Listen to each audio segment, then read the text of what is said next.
Hello everyone, मैं नीता तिवारी आप सभी का स्वागत करती हूँ आपके अपने स्मार्ट लर्निंग के प्लेटफॉर्म पे।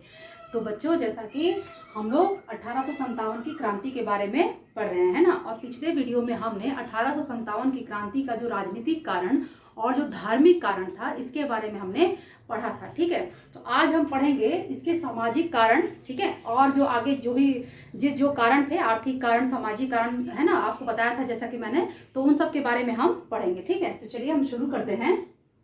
देखिए, सामाजिक दृष्टि से अंग्रेज अपनी जाति, ठीक है, ध्यान दीजिएगा, सामाजिक दृष्टि से अंग्रेज अपनी जाति, नस्ल और वंश को सर्वश्रेष्ठ मानते थे। ठीक है ना, सामाजिक दृष्टि से जो अंग्रेज थे वो अपनी जाति को, अपनी नस्ल को, अपने वंश को पूरे विश्व में, ठीक है, न केवल भारत में, पूरे विश्व में ही सर्वश्रेष्ठ मानते थे। ठीक है, और भारतीयों को निचली जाति, निचले वंश और का मानते थे। ठीक है ना, तो देखिए इसमें क्या होता था कि प्रथम श्रेणी की रेल यात्रा में भारतीयों, जो रेल यात्रा थी वो भारतीयों के लिए वर्जित थी। ठीक है ना, जो प्रथम श्रेणी की जो रेल यात्रा थी वो भारतीयों के लिए वर्जित थी। ठीक है, उसमें केवल जो थे अंग्रेज जो थे वही सफर कर सकते थे। ठीक है, अब यहाँ एक चीज और आपके लिए जानने वाली चीज है, ये भी आप जान लीजिए कि जो रेल है, ठीक है, जो रेलवे है ये पहली बार किसके काल में शुरू की गई थी और कब शुरू की गई थी। ठीक है, तो ये भी आप जान लीजिए, इंपॉर्टेंट है।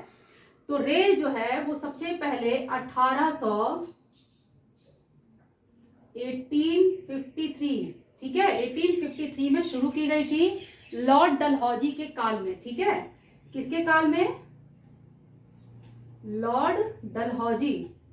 ठीक है, यहाँ शायद आपको दिखाई ना दे, ठीक है, तो आप ऐसे सुन लीजिए कि लॉर्ड डलहौजी के काल में 1853 में पहली बार रेल जो है वो शुरू की गई थी, और पहली बार ये कहां से कहां तक चली थी? मुंबई से थाने के बीच चलाई गई थी। ठीक है, क्लियर? तो याद रखिएगा कि पहली बार लॉर्ड डलहौजी के काल में 1853 ईस्वी में रेल जो है वो मुंबई से थाने के बीच में चलाई गई थी। क्लियर? चलिए अब आगे बढ़ते हैं। आगे देखिए, इन लोगों ने क्या किया था कि होटलों और क्लबों में भारतीयों का प्रवेश वर्जित कर दिया था। ठीक है, जो होटल और क्लब होते हैं इनमें भारतीयों का जो है प्रवेश वर्जित कर दिया था, और जो एंट्री गेट होती थी, होटल और क्लबों की जो एंट्री गेट होती थी वहां पर लिखा होता था dogs and Indians are not allowed. ठीक है, इस तरीके से लिखा होता था कि dogs and Indians are not allowed. ठीक है, तो आप सोचिए कि इस तरीके की बातें जो होंगी उससे असंतोष पैदा होगा ना, उससे गुस्सा तो आएगा ही, विद्रोह तो उत्पन्न होगा ही। चलिए आगे देखते हैं।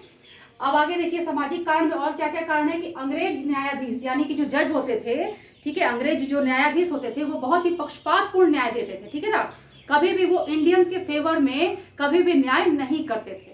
ठीक है, तो ये सारे जो कारण हैं, ये सभी कारणों की वजह से इंडियंस जो थे, जो भारतीय थे, उनके अंदर असंतोष की भावना उत्पन्न हो गई। ठीक है ना, जिसने 1857 की क्रांति के लिए पृष्ठभूमि को तैयार किया। ठीक है, जो राजनीतिक कारण है, धार्मिक कारण है, सामाजिक कारण है।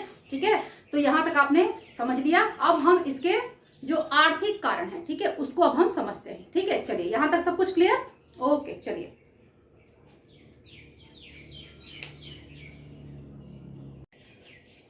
अब देखो कि अंग्रेजों की आर्थिक नीतियों से, ठीक है ना, अंग्रेजों ने आर्थिक नीति बनाई और उनकी जो आर्थिक नीतियां थी उनसे जमींदार, किसान, मध्यम वर्ग, मजदूर, उद्योगपति, व्यापारी, ये जितने भी लोग थे ये सभी दुखी थे। ठीक है ना, जो उनकी आर्थिक नीति थी इनकी वजह से जितने भी आपके किसान हुए, मजदूर हुए, व्यापारी हो, उद्योगपति हो या आपके मध्यम वर्ग हो, ये सभी के सभी लोग बहुत ही दुखी थे। इस प्रकार की इनकी आर्थिक नीति थी। ठीक है, यहाँ तक क्लियर? अब देखो 1769 ईस्वी में अंग्रेजों ने एक व्यापार नीति अपनाई थी। ठीक है, 1769 ईस्वी में अंग्रेजों ने एक व्यापार नीति अपनाई थी। ठीक है, अब ये व्यापार नीति क्या थी कि इसमें क्या था ना कि जो भारत में जो सामान निर्मित होता था, ठीक है, इसको समझो कि भारत में जो सामान बनाया जाता था, जो निर्मित होता था और उसे बाहर, ठीक है ना, ब्रिटेन में जब भेजा जाता था तो उसके ऊपर बहुत ज्यादा टैक्स लगाया जाता था, बहुत भारी टैक्स लगाया जाता था। ठीक है, और इसी के विपरीत जो यहाँ से जो ये लोग कच्चा माल जाता था और वहां से जो सामान बन के आता था ब्रिटेन से, उस पे जो टैक्स है वो बिल्कुल नाम मात्र का होता था। ठीक है, तो इस तरीके की आर्थिक नीति इन लोगों ने बनाई हुई थी। क्लियर? चलो आगे समझते हैं।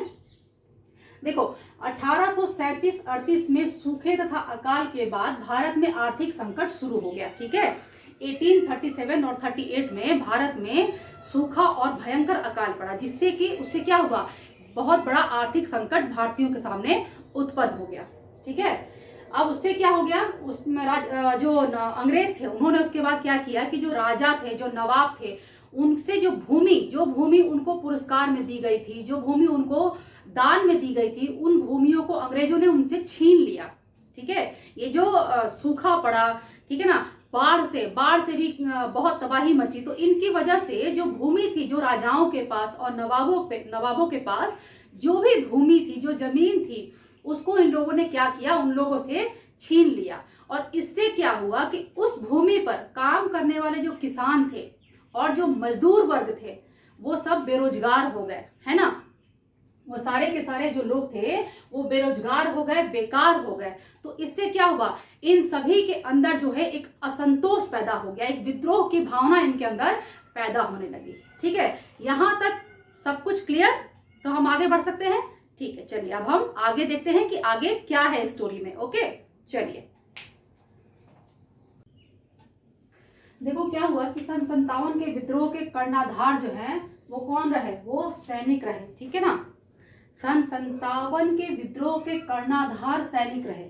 इसी वजह से इसे जो है 1857 की जो क्रांति है, जो विद्रोह है, इसे सैनिक विद्रोह भी कहा जाता है। ठीक है ना, इसे सैनिक विद्रोह भी कहा जाता है, आप लोगों ने सुना होगा। ठीक है ना, इसे प्रथम स्वतंत्रता संग्राम भी कहा जाता है, 1857 की क्रांति भी कहा जाता है और सैनिक विद्रोह भी कहा जाता है, क्योंकि इस जो 1857 के जो ये विद्रोह हुआ था, इसमें जो सैनिक थे उन्होंने बहुत बड़ी भूमिका निभाई थी। ठीक है ना, चलो अब हम इसको समझेंगे। देखो, कंपनी के जो अधिकारी थे वो सेना में भारतीयों के साथ भेदभाव का व्यवहार करते थे। ठीक है, कंपनी के जो अधिकारी थे, जो ऑफिसर्स थे, वो जो भारतीय जो सैनिक थे, ठीक है ना, उनके साथ बहुत ही भेदभाव वाला व्यवहार किया करते थे। ठीक है ना, सेना के उच्च पद पर केवल अंग्रेज ही होते थे। जो सेना का जो उच्च पद होता था, यानी कि जो अफसर वाला जो पद होता था, ठीक है ना, उस पे सिर्फ जो अंग्रेज थे उन्हीं को भर्ती किया जाता था। बाकी जो निचले जो पद होते थे, जो सैनिक वाला जो काम है, वहां पर जो है भारतीयों को रखा जाता था। क्यों? क्योंकि ये लोग भारतीयों को नीचा समझते थे। ठीक है ना, चलिए आगे देखते हैं। अवध को अंग्रेजी राज्य में मिलाए जाने से सैनिक बहुत असंतुष्ट थे। ठीक है ना, अवध को जब अंग्रेजी राज्य में मिला लिया गया तो इससे जो सैनिक थे वो बहुत ही असंतुष्ट थे। क्यों असंतुष्ट थे? क्योंकि बंगाल की सेना में जो सैनिक थे, वो अधिकतर जो सैनिक थे वो अवध के थे। ठीक है, बंगाल की सेना में भर्ती हुए जो भारतीय सैनिक थे, उनमें जो अधिकतर सैनिक थे ना, वो अवध के थे। ठीक है, तो यहां तक सब कुछ क्लियर। अब इसके आगे हम समझते हैं। ठीक है, मेन ये जो सैनिक हैं, इनकी भूमिका बहुत ही महत्वपूर्ण है। ठीक है ना, और 1857 की क्रांति का तात्कालिक कारण भी ये सैनिक ही रहे हैं, तो इसको हम अच्छे तरीके से समझें। ठीक है, तो यहां तक का सब कुछ क्लियर। अब हम आगे बढ़े, चलिए देखिए, सन 1856 ईस्वी में लॉर्ड कैनिंग ने एक सामान्य सेना भर्ती अधिनियम बनाया। ठीक है ना, सन 1856 ईस्वी में 1856 ईस्वी में लॉर्ड कैनिंग ने, ठीक है, याद रखिएगा, लॉर्ड कैनिंग, ठीक है ना, इसने सामान्य सेना भर्ती अधिनियम बनाया। ठीक है, और ये अधिनियम था, इसमें क्या था कि इसके लिए निश्चित किया गया कि बंगाल के सेना में नियुक्त होने वाले जो नव सैनिक है उनको कहीं भी भेजा जाएगा।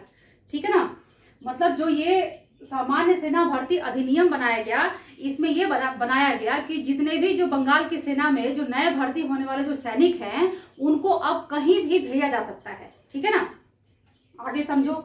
अब देखो, ब्राह्मण जो थे वो समुद्र यात्रा को धर्म और जाति के विरुद्ध मानते थे, क्योंकि सेना में ऐसा नहीं था कि सिर्फ क्षत्रिय या वैश्य या मतलब अलग अलग कास्ट के लोग थे, ब्राह्मण भी भर्ती थे। बहुत सारे ब्राह्मण जो थे वो भी सैनिक के रूप में कार्यरत थे। ठीक है, तो ब्राह्मण जो थे ना, वो समुद्र यात्रा करना, ठीक है, उस समय में ब्राह्मण जो थे वो समुद्र यात्रा करना अपने जाति और धर्म के विरुद्ध मानते थे। ठीक है, क्या होता था ना कि जब भी कोई व्यक्ति, जो ब्राह्मण व्यक्ति था, अगर वो समुद्र यात्रा करता था तो उसको अपनी कम्युनिटी से बाहर निकाल दिया जाता था। ठीक है, तो ये जो है इसे अपने धर्म और जाति के विरुद्ध समझते थे। ठीक है, क्लियर। चलिए अब देखिए कि 1854 ईस्वी में एक कानून द्वारा सैनिकों को प्राप्त मुफ्त पत्र व्यवहार सुविधा को समाप्त कर दिया गया। ठीक है, 1854 में एक कानून बनाया गया जिसके द्वारा भारतीयों को मुफ्त पत्र व्यवहार, ठीक है ना, मुफ्त पत्र व्यवहार की जो सुविधा थी इसे समाप्त कर दी गई। तो इससे क्या हुआ, इससे सैनिकों के अंदर असंतोष, सैनिकों के अंदर भी धीरे धीरे असंतोष जो है वो बढ़ने लगा। ठीक है, अब आगे इसकी स्टोरी बहुत ज्यादा है, बहुत लंबी है, लेकिन आज के लिए बस हम इतना ही पढ़ेंगे। ठीक है, आगे की स्टोरी जो है वो हम अगले वीडियो में पढ़ेंगे। ठीक है, अब तब तक आप लोग मेरे इस वीडियो को देखिए। वीडियो देखने के बाद आपको पसंद आ जाए तो आप वीडियो को लाइक कर दीजिए। मेरे चैनल को अगर अभी तक आपने सब्सक्राइब नहीं किया है तो प्लीज मेरे चैनल को सब्सक्राइब कर लीजिए। बेल आइकन को प्रेस करना बिल्कुल भी मत भूलिएगा, क्योंकि मेरे आने वाले वीडियोस की नोटिफिकेशन आपको तभी मिलेंगे जब आप बेल आइकन को प्रेस करेंगे। फ्रेंड्स, आप मेरे वीडियो को ज्यादा से ज्यादा शेयर भी करिए। ठीक है, और आप मुझे कमेंट भी जरूर करिए।